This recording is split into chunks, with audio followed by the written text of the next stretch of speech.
Vamos a iniciar entonces con la presentación de Renan, con la exposición de motivos del proyecto de ley. Buenos días a las personas que están presentes en este evento. Me parece muy importante que nosotros podamos exponer nuestro punto de vista sobre lo que está pasando con la educación superior en Colombia y concretamente con respecto al impacto que las modificaciones a la Ley 30 tienen sobre la universidad pública. Yo creo que es necesario recalcar que Valmaría es parte integral de la Universidad Pedagógica Nacional, no es una isla aparte, no va a estar al margen de las consecuencias nefastas que tiene esta contrarreforma educativa, aunque algunas personas piensen lo contrario, ¿sí? Y yo quiero referirme a la exposición de motivos que se ha presentado para justificar esta propuesta que se ha presentado al Parlamento colombiano, ¿sí? Porque allí se encuentran, creo que, las ideas cardinales para entender muchas de las cosas que están sucediendo. Y me quiero referir básicamente a tres aspectos. En primer lugar, algunos aspectos generales de política educativa que se han desarrollado en los últimos 20 años, ¿sí? En segundo lugar, me quiero referir a los ejemplos que presenta la propuesta, proyectos que se han desarrollado en otros países de privatización y que son bastante referidos y exaltados por la propuesta. Y en último lugar, me quiero referir a algunos aspectos financieros, porque me parece que en este punto es donde más se está haciendo propaganda, ¿sí? Con respecto al primer punto, yo diría que las coyunturas históricas en las que nos encontramos son bastante desgraciadas para Colombia. Ayer fue un día nefasto para este país. Ayer el Senado de los Estados Unidos aprobó el Tratado de Libre Comercio. No es casualidad que haya sido el 12 de octubre, así como el 12 de octubre de 1492 se inició la colonización moderna del mundo por los europeos. El 12 de octubre del 2011 marca la nueva colonización de este país, porque el Tratado de Libre Comercio es un proceso de colonización, ¿sí? Y es un proceso de colonización que, entre otras cosas, casi que hace baladí la discusión sobre la reforma de la Ley 30. Es algo de lo que no se habla, porque el Tratado de Libre Comercio tiene un capítulo sobre servicios, y el capítulo sobre servicios incluye la educación. Lo que hace que, por ejemplo, lo que desapareció en la última versión de la reforma de la Ley 30 sobre las universidades con ánimo de lucro, en la práctica se vaya a imponer, ¿sí? Pero lo que yo quiero decir es que en estos últimos 20 años estamos marcados por dos hechos fundamentales para entender lo que ha pasado con la educación colombiana, que es la Constitución de 1991 y ayer, lo que sucedió ayer en el Senado de los Estados Unidos, la firma del Tratado de Libre Comercio, ¿sí? Un día nefasto, un día terrible para la sociedad colombiana, y eso lo vamos a ver muy rápidamente.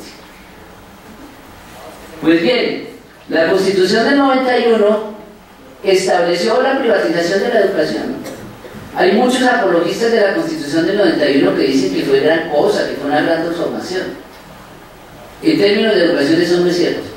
En términos de educación, el proceso de privatización acelerado de la educación superior colombiana está relacionado con lo que dice la Constitución del 91. Y precisamente en la exposición de motivos lo dice claramente. La Constitución del 91, por ejemplo, en el artículo 87, dice que la educación es responsabilidad del Estado, de la sociedad y de la familia. Eso fue un gol extraordinario. Un gol extraordinario. Porque una cosa es decir que la educación es un derecho y es un derecho garantizado por el Estado. Otra cosa muy distinta es decir que lo debe proporcionar la familia, el Estado y la sociedad conjuntamente, ¿sí? Ese es el origen de la privatización acelerada. Desde luego la privatización de la educación colombiana es anterior a eso. Pero precisamente a raíz de este elemento y de otro aspecto que aparece en la Constitución, en la cual se dice que la educación es un servicio, y un servicio que puede proporcionar el Estado o los particulares, se abrió la puerta para toda esta alcahuetería de la privatización de la educación universitaria pública en Colombia. Hay que decirlo claramente. De tal manera que lo que está sucediendo ahora con la contrarreforma de la Ley 30 simplemente es el cierre de un proceso que lleva 2 décadas. Y en estas 2 décadas, entonces, ¿a qué es a lo que hemos asistido? A toda la implementación de la lógica y del modelo neoliberal que yo llamo del darwinismo pedagógico. El darwinismo pedagógico es lo que se ha impuesto. Así como el neoliberalismo tiene una concepción sobre la sociedad, sobre los seres humanos, y que nos dice que los seres humanos somos egoístas por naturaleza, que los seres humanos compiten entre sí y sobreviven los más altos, los triunfadores, que los triunfadores lo son porque son exitosos porque tienen cierto gen de superioridad sobre el resto de los mortales, y que en el mercado entonces se imponen los exitosos. Esa concepción del mundo y de la vida, que es terrible, que ha destruido gran parte del mundo en los últimos 25 años, pues también se ha trasladado al terreno educativo. Entonces, en el terreno educativo lo que se nos dice es que la educación debe preparar para la competitividad, para que nos destrocemos entre nosotros y se impongan los individuos más capaces. La educación debe preparar para eso. Por eso se introdujo en el terreno de la educación la noción de competencias, por ejemplo.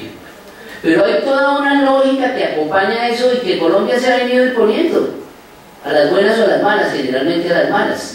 La misma terminología que se ha impuesto en el sistema educativo. Ya las instituciones educativas son simplemente empresas. Por eso se habla de competencias empresariales, de emprendimiento, de que los rectores sean gerentes, de que se vendan servicios.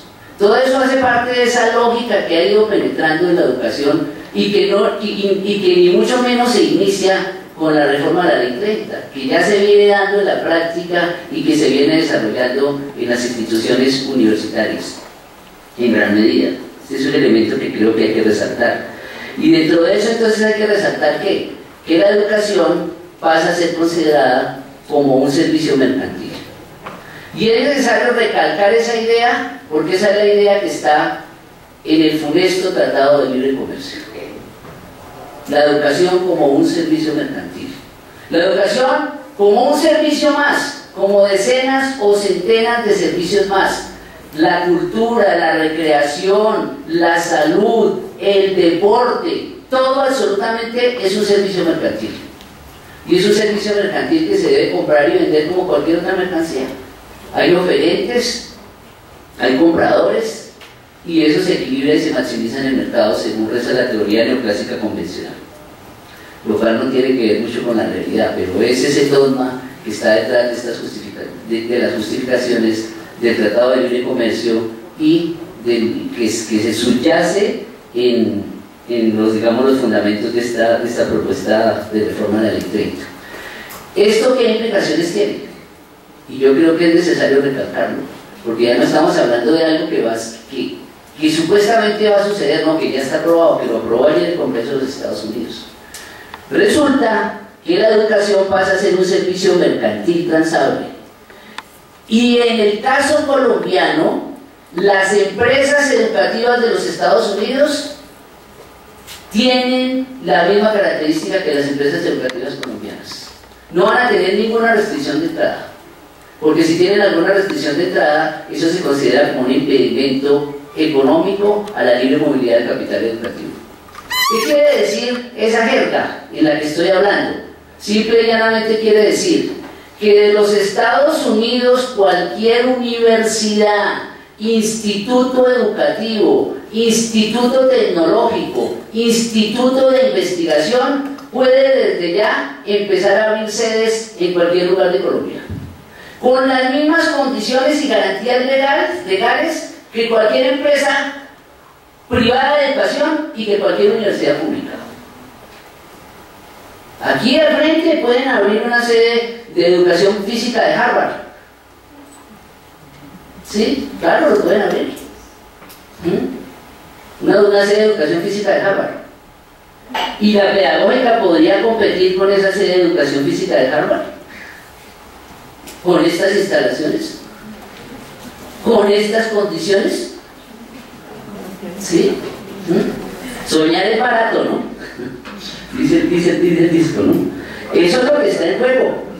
Y les estoy dando un ejemplo así muy concreto.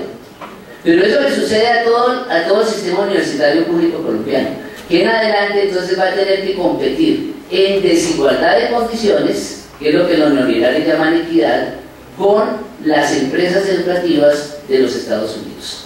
¿Sí? Que entre otras cosas hay que decir que uno de los renglones más importantes del comercio internacional de los Estados Unidos es la educación. Entonces los van a llenar de cursitos en inglés y de otra cantidad de cosas. ¿Sí? Ese es un primer elemento. Pero un segundo elemento del Tratado de Libre Comercio es el hecho de vender no solamente, digamos, servicios educativos directos, de traer universidades, sino también productos educativos, libros, softwares y otra cantidad de mercancías educativas para ser colocadas en el mercado colombiano. Ese es otro elemento importante que hay que resaltar. Entonces, ¿qué empresas colombianas de tipo educativo hay que puedan competir con esas empresas transnacionales educativas de los Estados Unidos? ¿Será que la Panamericana puede competir en igualdad de condiciones con la McGraw-Hill, por ejemplo? ¿Sí? Cuando la McGraw-Hill va a funcionar en el territorio colombiano como si estuviera en los Estados Unidos, porque esas son las prebecas que le da el Tratado de Libre Comercio. Son ese tipo de cosas que puede funcionar en el país como si estuviera en los Estados Unidos, incluso por encima de la Constitución colombiana. Por eso es que este es un proceso de recolonización. Bueno, pues bien, entonces esto subyace desde luego a esta exposición de motivos de la ley 30, con toda la retórica del caso, porque esto viene acompañado de toda una retórica, de toda una jerga, y tiene que ver con el hecho de la eficiencia, la eficacia, y sobre todo ese término tan manoseado que es el de calidad. ¿Qué entiende por calidad educativa el gobierno colombiano? ¿Sí? Esa es una cuestión que hay que preguntarse. ¿Sí? Por calidad educativa simplemente entiende que se saquen profesionales al mercado, que sean competitivos, que no piensen, que sean funcionales, que sean serviles. Esa es la calidad, finalmente ese es el producto humano que debe generar este tipo de educación. Para la División Internacional del Trabajo hoy vigente, un país agroexportador y minero exportador como en la época de la colonia a la que hemos regresado, pues ¿qué tipo de educación va a generar? Una educación acorde para eso, para producir minerales y productos de agroexportación. Un país donde ya no hay nada que tenga que ver con un modelo de industrialización propio.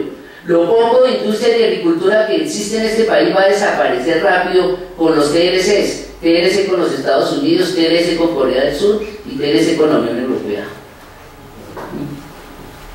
Entonces, en ese sentido, la educación responde precisamente a ese modelo agrodependiente, a ese modelo minero dependiente. Y eso obviamente está en el trasfondo de esta reforma y no se puede, digamos, dejar de mencionar.